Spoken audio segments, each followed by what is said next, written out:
I shouldn't have spoken to you in the way that I did. However, I'm not apologizing for what I said. Yeah, I shouldn't have said it in that way because that was out of order. That was low level aggression or whatever. But I'm not sorry for the message I'm trying to convey.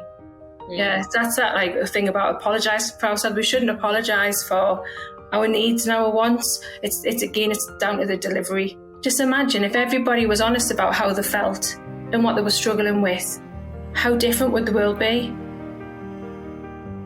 And instead, but people hide away from it out of fear of judgment and criticism or upsetting other people. Help Me See is a podcast based in intention, purpose, and heart. Vulnerable, real conversations challenging the norms and empowering you to harness your intentional vision for your purposeful life. Around here, we're not about the small talk. We're unpacking all of the unnecessary crap that we've carried with us for far too long. Some of these episodes are solo style. I like to call them my little audio journal with my innermost thoughts that leave me thinking, am I the only one that feels like this? And then some super inspiring guests having conversations that I truly feel like are needed in today's world. Listen into a new episode every Wednesday and leave inspired by your everyday with the deep peace of knowing that you're not alone and have the innate power to make this life count. Hello, and welcome to another episode of Help Me See. This week is a really good one. I mean, I'm biased. I like all the weeks, but this one is one of those topics that just kind of hits me in the belly and lights me on fire in many ways. I will not apologize for my truth making you feel uncomfortable. It's huge. It's conversations about, your own personal freedom and that of others, conversations about boundaries, conversations about just living in integrity with yourself and with the world around you. And I couldn't be happier to have this conversation with Donna Mills. Donna is someone who I've met in the last year in one of the programs that I've been a part of. And right off the bat, we could tell that we connected in an instant kind of way. Donna is a holistic healing therapist specializing in energy healing, one-to-one soul coaching, tarot readings, and she delivers workshops and hosts a podcast herself called Living Authentically the Messy Way. I really believe that you guys are going to love Donna. So I encourage you to go take a peek at the show notes if you want to learn a little bit about her. I've put her links there as well. And before we hop into the show, I do want to remind you that I have, for a limited time, a free masterclass that I have linked in the show notes. And also you could find it in my link tree in my Instagram. And that's a masterclass on why photography is the secret key to creating the life you're meant for, whether you're a pro or not. This is about your photo taking, your personal photo taking as almost a meditative practice, as a way of living deeper into and understanding more of your life and using this everyday habit that we all have as a way to supercharge the depths and the intention with which we're living. It is hands down my favorite topic in the world to talk about. I've created a whole online course about this topic. But registration for that course, Manifest Your Memories, is actually closed right now. But this would be the next best thing. Hop on over, click on the link, and be sure to join the wait list to be the first to know when my enrollment opens for Manifest Your Memories. Now, without further ado, on to my conversation with Donna Mills. So hi, Donna. Thank you so much for joining me today. How are you? I'm great. You can see this dog behind us there trying to get under the bed because my office is in someone's bedroom. So yeah, hopefully he'll settle down. But yeah, that's living authentically. That's the life of He's getting comfy. He's getting excited for the chat. I have been looking forward to this chat for I don't even know how long. Donna and I have been looking forward to making this happen. And here we are. The stars have aligned and I cannot wait for this chat. So before we jump into our topic today, can you just tell us a little bit about you and your background and your story and kind of what's led you here today to where you are? Okay, so currently I'm how do I say, energy healer. I also do tarot, bit of mediumship. But I suppose, what my main purpose is trying to help people connect with the sense of self, the true sense of self, on a bit of a soul level at the moment. But prior to that, I did do more hands-on direct work with families and communities where substance misuse was an issue. So still kind of healing, but from a slightly different perspective. And I think I got into all of that because I had, quite a lot of trauma myself, particularly in childhood. And it's been an ongoing process of dealing with that and overcoming that, and then also helping other people to do the same, and being able to connect with people on that level, and to be, as the podcast says, being able to live authentically, and how freeing that is. So that's a bit of who I am and what I do. I do it in a variety of different ways. I also do one-to-one coaching and things like that as well. And I've been dying to have this conversation with you. We've been planning this for months and months and months, and here we are finally. So, and you mentioned the podcast. Let's just talk a little bit more about that, because that really dovetails into what we're talking about today quite nicely. Can you tell us how you came up with your podcast and kind of your why for that? Okay. So obviously we met on Kathy Heller's program, The Made to Do This, and she was encouraging us to do a podcast. And but prior to that, we had to find out our thing.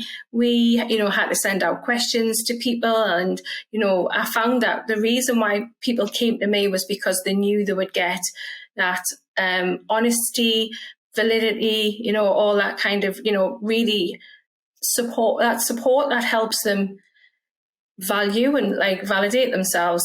And from other work that I've done, I've worked with like women in recovery from addiction and really help them try to learn those skills on how to develop more. And I tried to do that within this Made to Do This, but the questions that we had to send out were around vulnerability. I'm a huge vulnerability fan, and I knew that in order to answer those questions about vulnerability, the recipients had to be vulnerable. And that fell flat on its face straight away. So, right, how else can I do this? How else can I get this message out to get people to feel more comfortable with being vulnerable? A podcast. Because people can listen anonymously. And then, I'm very, very, very open about my lived experiences. And I'm very comfortable with having difficult conversations. There is not a topic I won't discuss in one way or another. So I thought, well, why not use the podcast as a platform to talk about those things that I know I'm not the only person that experiences these things. But in the moment, I may be one of the few people who are comfortable and confident enough to talk about it, so that listeners can be and realize they're not alone. They're not the only one. And also, I suppose, by witnessing the progression that I've made, that you can live your authentic life, but doing it messy, like the title of the podcast is. Nobody ever gets things straight. Nobody ever get things right. But that's okay. And you've got to be okay with that. You've got to be okay with that. And that, again, is just extremely freeing. Being okay with mess ups. I was going to swear there, but I thought I best not. I do it. Being okay with all of that stuff and forgiving yourself. We all make mistakes and serious things. Like I did a podcast with my daughter, and I massively, massively messed up when she was a teenager, and it had a really bad impact on her. I had two choices. I could either deny it and run away from it and let my ego take over, or I could put my ego to one side and be like, I've got to face up to this and own it. And our relationship has grown no end. She's now 26, and she's on the podcast with us. It's just those types of conversations to reassure people out there, talk about all kinds of things. Again, that I think people feel or experience, but are a little bit afraid to talk about openly. So that's what I do. Right. And, a huge pivotal part of what you're saying is like kind of the idea of being able to model what you believe is is the way to this like feeling of, freedom for yourself. And how being comfortable being the one to say maybe the less popular and the less quote unquote comfortable thing, for the greater good, not only of yourself, but of others. Right. So I think this is like the best time to dive deeper into what we're talking about. I'll just say it. The idea of, I will not apologize for my truth making you feel uncomfortable. I think it's such a huge, like monumental topic, because not only do I mean this in the biggest way, but in the smallest ways. And I actually think the smallest ways are the most important ways to pinpoint this, because I don't even think that it's realized in all of the ways it permeates our days. The smaller ways I think about, for me, was like when I came back from maternity leave. We had spoken about this, when people in the most well-meaning and innocent way was, how are you? That must have been so lovely. And then when my response would very honestly be, no, actually, it was really, really hard. I had a really hard time and it was pretty terrible, and I felt those pangs of like, oh, did I make that person feel uncomfortable? Are they thinking that I'm ungrateful for my baby who I love or whatever? But I had this deep core feeling of like, no, it's so much more important for me to be honest and say this, because I know from my experience that if I had some awareness of others feeling like this, I might not have felt the whiplash that I did when I dropped into postpartum depression. And then also, even though that was like such a well-meaning question, it's important for others to realize when they're framing these questions to someone else in a way that like tells them what their answer should be. Yes. It is so much more isolating, and it is just like this vicious cycle. So, taking those opportunities, even small, thinking, oh, they didn't mean anything by it. It's important because it starts the conversation and it puts these little red lights on these behaviors that could be so damaging to others. What are your thoughts about this, Donna? And what is your experience with this? Absolutely, 100% agree. We conform too much to only express things that we feel are accepted and acceptable by society. And that leads to, I believe, nothing but damage. Again, my very first podcast was about when I found out I was going to be a grandparent, and everybody around us was like, oh, that must be so exciting. Oh, I bet you can't wait. And now, comfortable enough, thankfully, I wouldn't have said this 10 years ago until I started learning more about shame and authenticity and things. I said, actually, I have very mixed feelings about it. And you see the horror on people's face. And when I say I've stopped caring about that, I don't mean I'm brutal and cold. It's just that how you receive what I'm about to say is not my responsibility. You've asked me a question and I'm going to be really honest with you.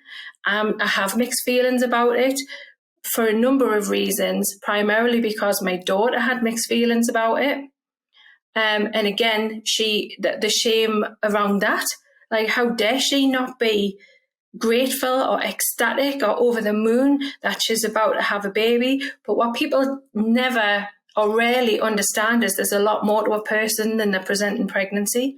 She had issues with mental health that she'd just overcome. She'd had 3 miscarriages. She doesn't mind us sharing all of this information in the podcast. Her health was being investigated at the time as well. So in that moment, for me, I was like, I'm far more concerned about my daughter than what I am, who is here, than what I am about the potential of an unborn grandchild. Of course, it's, now that he's here and he's 3 months old now, it's absolutely wonderful. But I didn't want to be have any pressure put onto us about how I should or shouldn't be feeling. And because of that, like, thankfully, my daughter was very open with me about how she was feeling. But not everybody has that privilege, I would say. And too many people go around their daily lives, living their experiences, unable to express themselves freely because of fear of judgment or upsetting other people. And like you say, it's the whole title of this podcast is I won't apologize for that. Like, it's not. there's a difference between being outright rude and offensive and upsetting people. That's something that you kind of really do need to work on and apologize. But if you're just being your authentic self and you are talking about things that are a little bit taboo or not go against the grain, we shouldn't need to be apologizing for that. It's not our responsibility for how other people take that, but it does put an awful lot of pressure on people. It does. And I feel that too often, I think that it might be perceived as, well, it's just me. I'm just feeling uncomfortable for a moment. It's not worth it. So it's not worth, saying the actual truth because it'll just hurt this person's feelings. And I know they didn't mean it like that. And while yes, like it might make that person feel uncomfortable. And yes, I'm sure actually they didn't mean it like that, but there needs to be this correction because this snowball effect that's happening from it just grows bigger and bigger and bigger.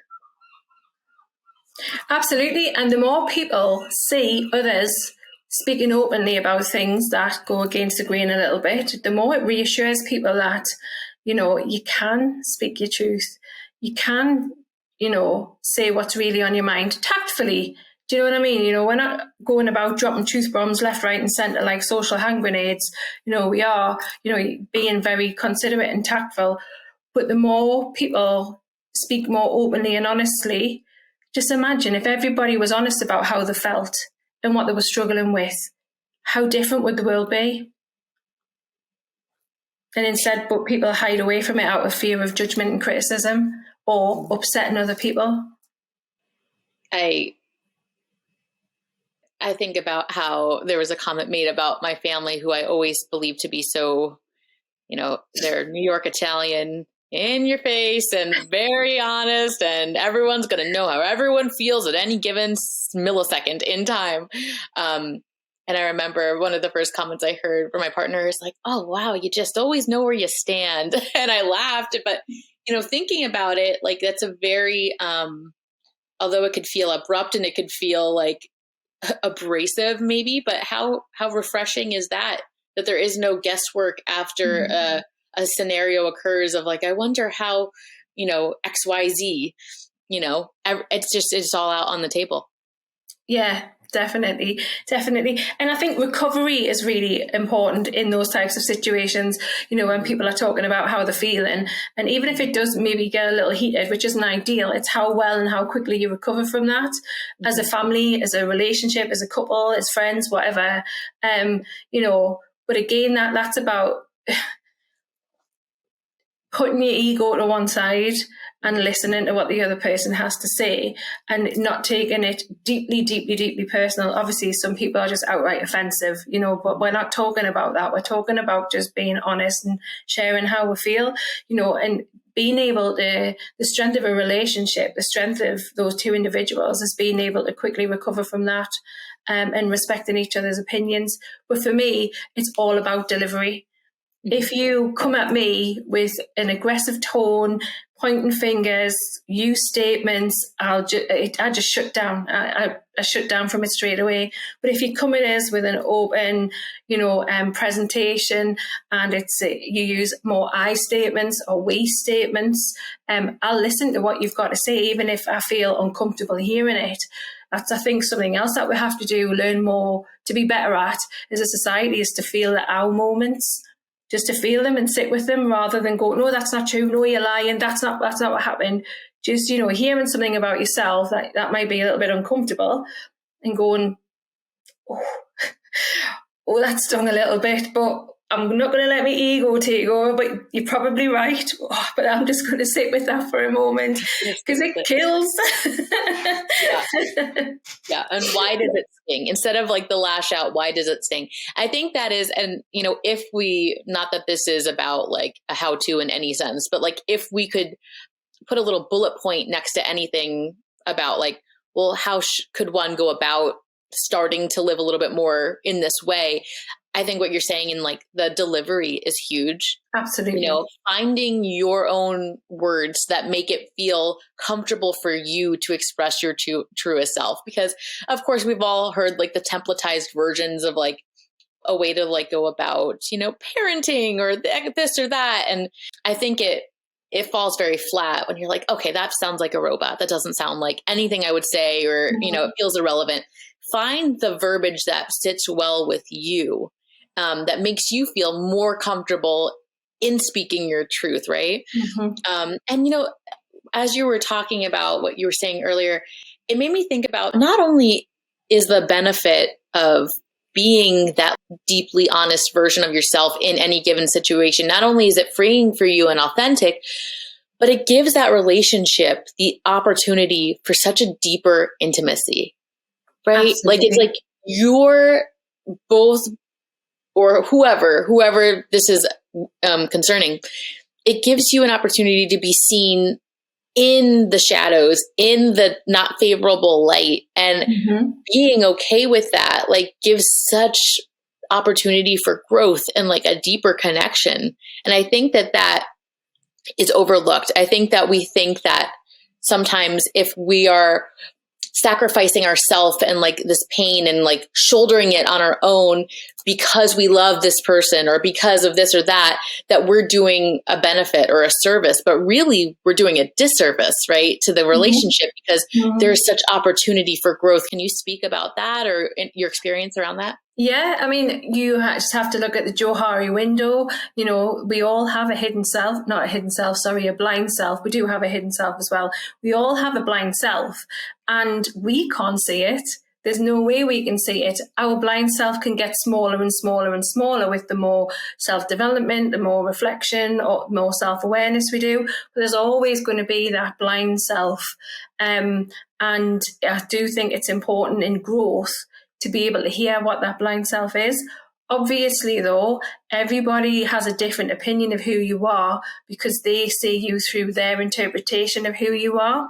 Every person who you know on this planet will have a different interpretation of who you are because we see people through our own eyes and only with the ability and the experiences that we've had.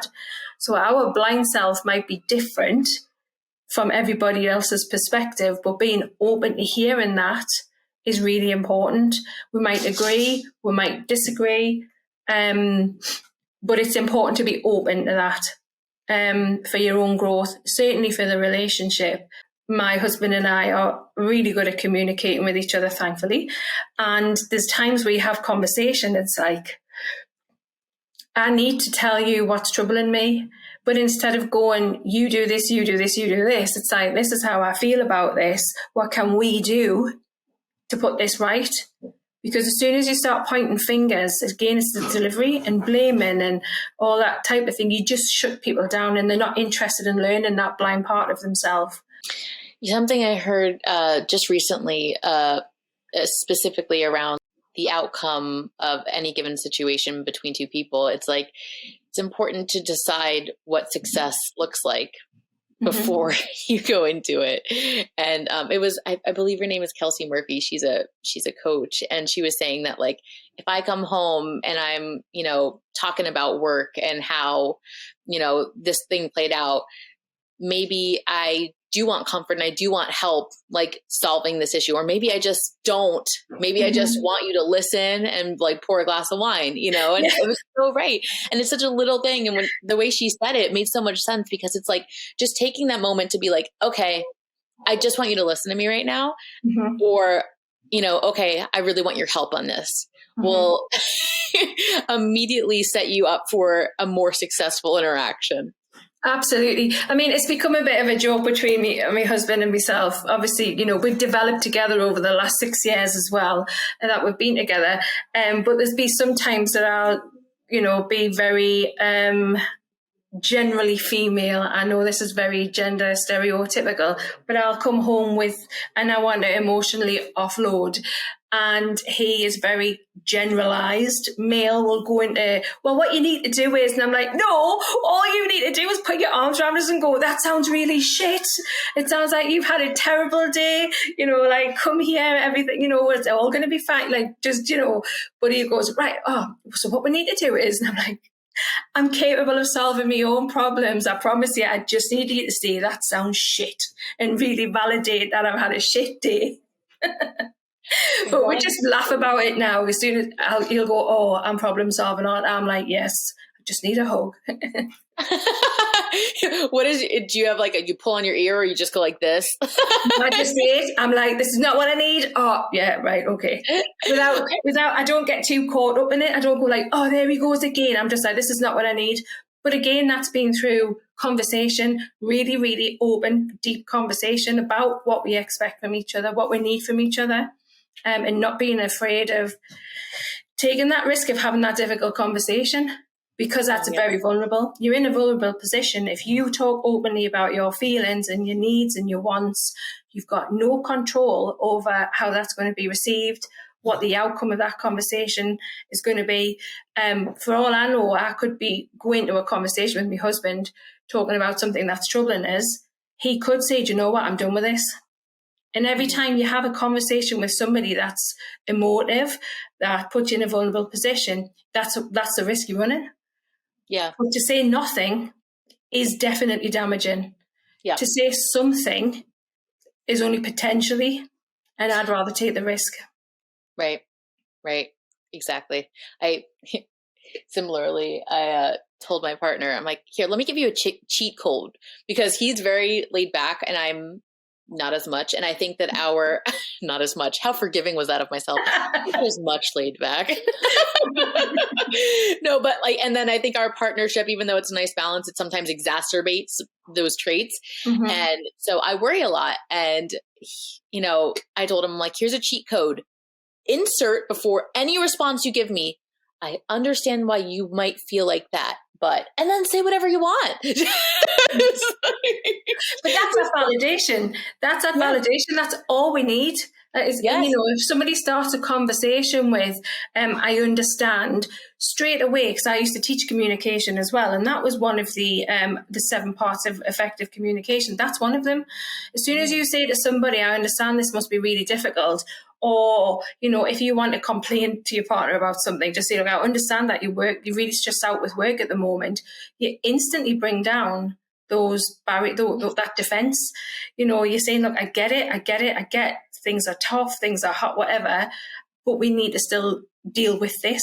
They feel that empathy, they feel that you're alongside them rather than dismissing their needs or whatever it is that's going on for them. As soon as you put in, I understand, it just lowers that defensiveness and leaves that conversation a lot more open. Oh, hugely. And I remember one time I was coming back from walking the dog, and we were living in San Francisco, and he had eaten some, I'm just going to say it. He'd eaten some poop. And let me tell you, I didn't think that it was another dog. I thought it was something else. And I was freaking out. And he goes, Bianca, he's a dog. And I'm like, and the award for the least helpful thing you could have possibly said in this situation, this was my child. I was say, sarcasm is never helpful. Never, ever, ever helpful. He's a dog, and that is irrelevant. So you just mentioned the 7 effective. What would 7 steps to effective communication? Would you mind diving in just a little bit into that? Because I feel like that's part of this conversation. I'll try and think of them off the top of my head. Okay, so the first one is to keep it succinct. Okay, anything more than 3 sentences is a nag. Is if you, and you'll even think about that yourself, if you're listening to someone who is having a go, any more than 3 sentences and you just switch off. So keep it brief. You need to get everything that you need to say into 3 sentences. Wow, because otherwise it's powerful. It's just short and sweet. Done. Right. Yeah. The other one is be specific. Okay, so talk about exactly what the issue is instead of going around the houses, which you're really good at. And then the good example of that is you might try to be really understanding with, I understand things are really difficult for you, and I know this is probably, I'm making a big deal of it, and I don't really mean to, and I'm probably going over the top. Oh, you've switched off already. I'm bored. Right, I'm bored. Right. Just get it out. Just say what it is you're trying to say. What else is there? Another thing about being specific as well, I learned this particularly with my son who has ASD, autistic spectrum disorder. You can't say to a child, well, you can't behave yourself. What does that mean? What do you actually mean? You're not telling us what you want us to do. You're being too general. I used to say to my two daughters, go and tidy your bedroom. They knew exactly what I meant. If I said to my son, go and tidy your bedroom, he might straighten his bed, he might empty his bin, and that's it. And the rest of the room's a tip. But I didn't say exactly what I wanted him to do. So that just causes a miscommunication straight away. What else is there? Offer an understanding statement. Okay, so that is, like we were just saying before, I understand that work's been really, really stressful for you, but it's really not okay for you to come home and shout at the children like that. Do you know what I mean? Like, right. So again, that just brings those defenses down. Label your feelings. This is a big one. This is that I statement I was talking to you about. Instead of coming in and saying, you make me feel this, or, going off in one, just be like, I felt really hurt when you said X, Y, Z, because I felt like you were judging us. So if I'm talking about me and my feelings, you can't tell me I'm wrong. Yeah. If I'm telling you about what I think about you, that's an opinion, and opinions aren't facts. But you can't say to me, no, you're not hurt. I'm like, you can't tell someone they're not feeling what they're feeling. So using I statements and labeling your feelings is really, really important. And offer of help, that's that kind of we stuff. How can I help you? How can we put this right? And take responsibility for your part. This is the hard part. I shouldn't have spoken to you in that way. What I do, right, and it's possibly a little bit passive aggressive, but I'm like, I shouldn't have spoken to you in the way that I did. However, I'm not apologizing for what I said. I shouldn't have said it in that way because that was out of order. That was low level aggression or whatever, but I'm not sorry for the message I'm trying to convey. That's that like thing about apologizing for ourselves. We shouldn't apologize for our needs and our wants. It's down to the delivery. But I learned that from Robert Myers, who's an American, who developed a program called CRAFT, Community Reinforcement and Family Training, working with families with addiction. So I learned that communication stuff through him because I used to deliver that in one of the jobs I've had previously. Yeah. I mean, every point of those just felt so like an intuitive hit. Like, yes, I could see how the 47 layers of how that would help just any given situation. And I think that all of those pointers obviously would be hugely beneficial in helping with the conversation today that we're having of like speaking your truth. Like, and if it's super hard for you to do that, and if you feel like, like almost like choking when like you're in the moment where you're like, I really want to say this, but I'm afraid to offend and, X, Y, Z, like if you go through these bullet points, I feel like it could be hugely helpful in being able to like articulate how you want to proceed. Exactly. I mean, you can't do all 7 steps and be brief. So you can't do all of them at the same time. Otherwise, you're outrunning number 1 straight away. But certainly using the I statement, which is talking about how you feel, giving the example of when, and giving the reason why. And then on the end, adding on what you would like. Yeah. So that's less than 3 sentences. It's only 2 sentences. And there's been no accusations. There's been no blame. There's been no finger pointing. You just, talking about your needs and your feelings and then looking for a solution, But, I suppose accepting responsibility for your part is when the communications broke down, especially. Yeah, accepting responsibility. If communication's broken down or there's been an incident that's happened where, it takes 2 people to have an incident, to have an argument. And it's always a time for reflection, like, how did I handle that? What was my part in that? And taking responsibility. It does not mean taking responsibility for the other person, though.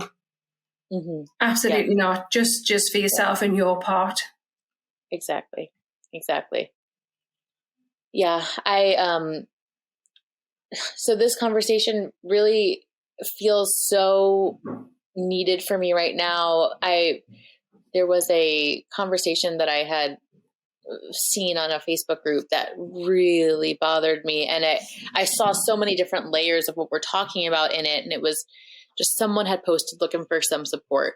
And the comments that were coming to this person it was like comments that were shameful, like putting shame on this person. They had like come like talking about like the mixed feelings of actually a pregnancy, like as we were talking about earlier. And they're saying, this is inappropriate and there are people here that really want this. And it's like, it stunned me that someone could put that shame on someone else that was coming looking for help, speaking their truth in the defense of, the defense, quote unquote, of, people struggling with something completely opposite. But like,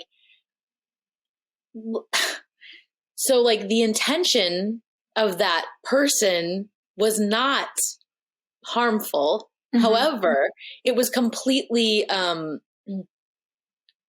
being harmful to the person that was seeking the help. And I feel like these situations where we feel so passionately and strongly, and there's so much stigma and there's so much baggage around a topic, I feel like this is like the bigger conversations that we're talking about, the more important, venues that can lead to change, that can lead to this like way more, I don't know, not comforting, but like supportive, a way more supportive viewpoint.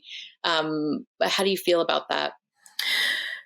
I think that I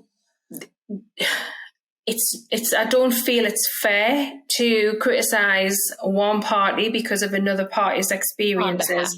Those two things need to be held separately.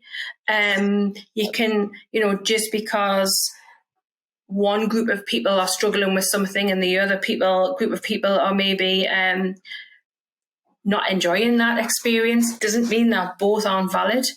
And we have to learn to keep those things separate. You can have compassion for one person and still help meet the needs of the other. By supporting someone who's on one side of the fence doesn't mean that you are ignoring or minimizing the impact on the people who are on the other side of the fence. But equally so, it's actually none of our business. Yes. It's none of our business. And shame's, I'm trying not to swear. Shame is the biggest bitch of them all. I'm just going to say it. Shaming people it's just awful. It's debilitating. And it says more about you as a person, actually, rather than the person that you're trying to shame. But I suppose this is where living authentically and stepping into your own power and owning your shit and taking responsibility for your past mistakes, you become shame just slips off you. And by that, I don't mean you become shameless.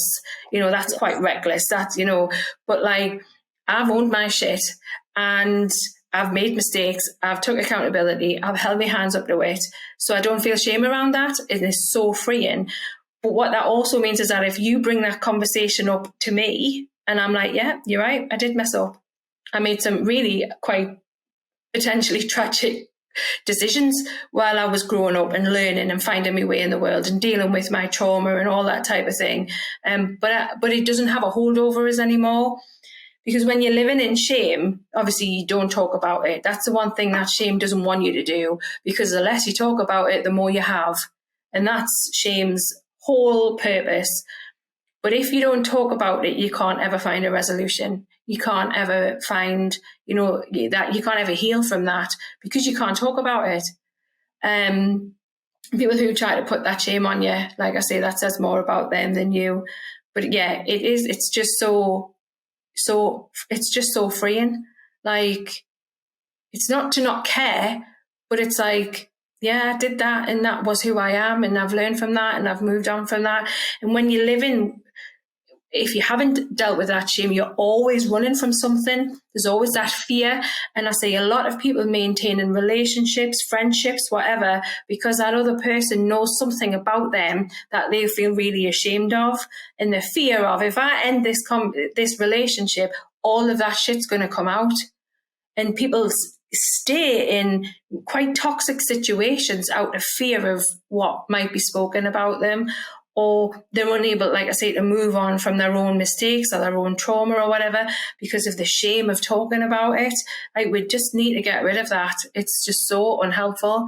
Like I say, if you've owned your stuff, no one can hold anything over you. And that's so freeing. This is, and this is like the underbelly of this whole conversation of like, I will not apologize for my truth making you feel uncomfortable. This is the shame and the silence, the shame that leads to the silence, or the shame that causes the silence. And how important and pivotal it is for what you said about the separate, how separate all of everyone's unique lived experiences is. Like when you were saying, just because this experience is valid and this experience is valid doesn't mean anything negates each other. Like when I had postpartum, something that kept cycling in my head is like, how dare I, like, my baby is not in the NICU. My baby is okay and he's healthy. Like, how dare I feel this way? How helpful is that? It is like, that has nothing to do with the situation. Like me thinking about how other babies and parents are suffering is nothing to do with my own suffering. And putting that shame on myself was like the least helpful and the least relevant, you know, and just being able to speak to that and give it air. And what you were saying, like, doesn't mean you're shameless. It doesn't mean like I'm invincible and I could do whatever and it doesn't matter and I'm forgiving myself, but like holding that weight makes it so much more powerful. And what you're saying, I never thought about it like that, but like, yes, shame wants the silence. Shame wants to like make you feel like, you know, like trapped in it, and heavy and sweet. Yeah, because it grows and grows and grows. The less you talk about it, the more it grows. So the more you talk about it, the more it shrinks. But shame doesn't want you to do that. Right. So releasing ourselves from the shame of it, just by speaking our truth and, you know, taking that uncomfortable, really what it is like 4 seconds of speaking those 3 sentences is so freeing and so expansive and so healing. Right.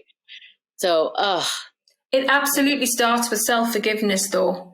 It really does, because, you know, if you can't forgive yourself, you really struggle to seek it from other people. Not that you necessarily need other people to forgive you. You might feel like you need to, but forgiving yourself is the most important thing you can do in terms of starting to deal with shame. I don't mean making excuses or anything like that, just forgiving yourself. I was doing the best that I could at that time with the information and the knowledge and the experience that I had. I now know better and different or wiser or whatever. But we have to forgive ourselves. It's so important to be able to move forward and to start dealing with shame and to start freeing yourself and to start living authentically. It absolutely starts with self-forgiveness. This is so powerful. This is, I mean, it kills me to even end the conversation. We could probably have this conversation 47 times over, but this has been amazing and illuminating. Can you please let us know, like, how can our listeners find more of you? Where can they find more of you? What are some of your current offerings? Tell us all about it. Of course. So you can find me on Instagram and Facebook, Gaia Holistic Therapies. You can also find me podcasts on Spotify, Apple, whatever, lots of different listening platforms. And the podcast is called Living Authentically, The Messy Way. I do everything messy. I don't deal with perfection. I don't do perfection. I don't strive for it because it doesn't exist. So I do everything messy. You'll hear as well on my podcast, I don't edit them. So all sorts of crazy stuff goes on in the background, but that's just my life. So what I'm working on currently, so there's kind of 2 different angles to what I do. There's the spiritual side and the self-development side. But I'm currently working on a universal energy healing course. It's a 4-week course, but you can do just 2 weeks and then you can do an add-on for 3 weeks and an add-on for 4 weeks. And I'm also working on offering some one-to-one spiritual coaching at the moment. So that's the projects that I've got coming up, but I've always got on offer tarot readings and energy healing sessions as well. So that's what I'm up to at the moment. and obviously the podcast. Oh, just that? That's all. So exciting. I will link all of these in the show notes, so you can find more information there. Donna, thank you for coming on. And please, if you love this conversation, go on and listen to Living Authentically the Messy Way. I'm sure that you will not be disappointed. Thank you.